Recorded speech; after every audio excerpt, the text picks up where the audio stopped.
Hey, good afternoon, class. Happy Monday. Welcome to week 5 of Introduction to American Government. So last week we were talking about Article 1 of the U.S. Constitution, the legislative branch. Of course, what the founders, the framers, expected to be the most important of the branches. That's why they started with Article 1, the legislative branch in the Constitution.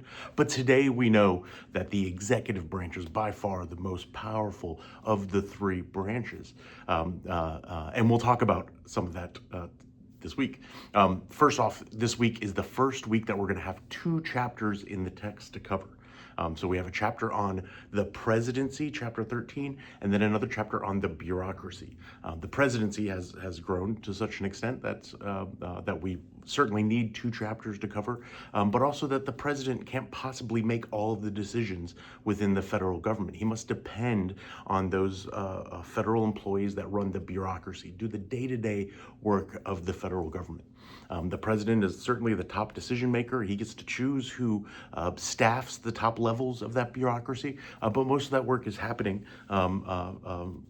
without the kind of direct decisions of the president.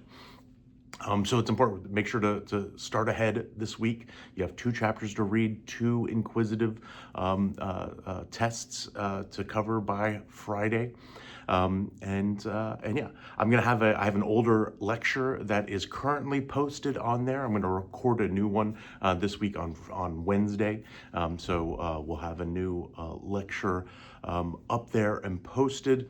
We're going to be talking this week in the discussion and the homework assignment about the evolution of the presidency and the powers of the presidency. So kind of they're related. How has the office of the presidency evolved over time from what the founders envisioned as being the administrator that kind of carries out the work of the Congress to today? We see the president as the leader of the country and sometimes even the leader of the free world, the most powerful person in the world.